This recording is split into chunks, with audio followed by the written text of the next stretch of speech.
the nation's top doctor is warning about an epidemic of stress among parents. The Surgeon General's advisory just released in late August says that parents are significantly more stressed than other adults, so much more so that it is being called an urgent health issue. And roughly half of parents say that stress is completely overwhelming. High stress, we know, can lead to potential burnout. It is hard to juggle it all. So we wanted to share some strategies to help you at home if you've got kids or maybe kids you watch. Victoria Reynolds is an author, keynote speaker, and trauma reversal specialist, and she is here this morning to chat about this. Good morning, Victoria. Great to have you. Good morning. I'm delighted to be here. Do you think parents are more stressed now than maybe 10, 20 years ago, and why? I think parents have always been stressed because it's a tremendous amount of responsibility. It's just that the stresses change over time.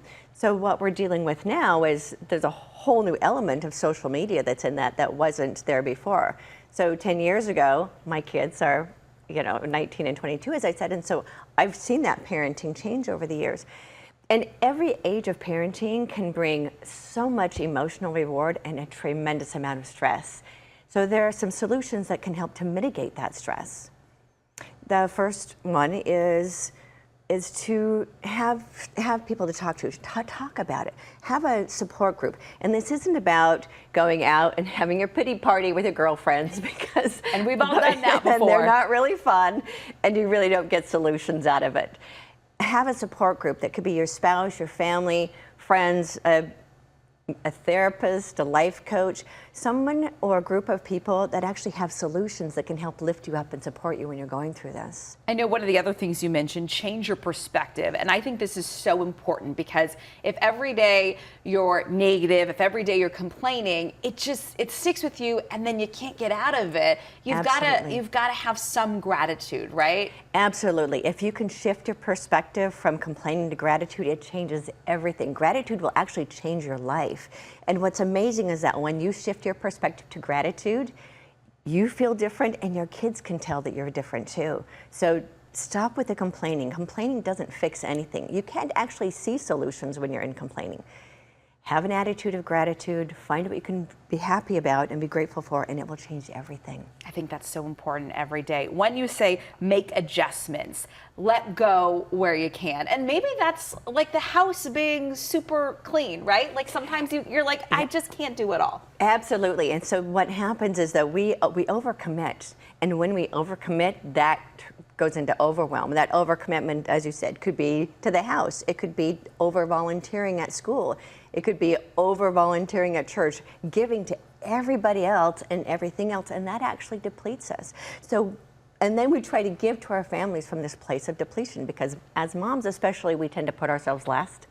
And so let go where we can. Ask ourselves, what can I let go of? What can I let go of? What can I let go of? And as you start letting go of all those things that you think you need to do, it'll start to help you feel better and you'll have more energy and you won't feel so overwhelmed.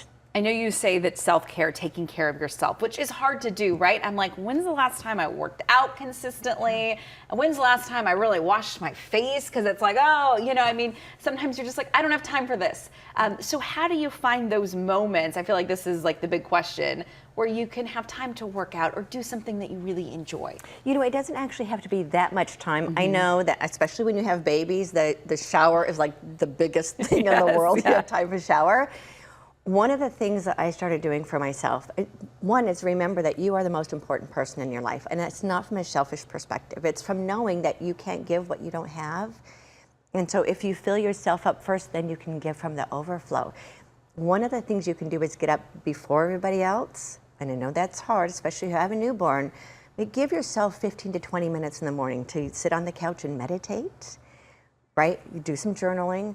No phone. This is about you connecting with yourself, not anybody else. And it only needs to be about 15 or 20 minutes. Maybe put the baby in the stroller and go for a walk around the neighborhood. If you have older kids, drop them off at school, spend a few minutes alone in the park, all by yourself, nobody else. And when you fill yourself up, then you'll feel so much better.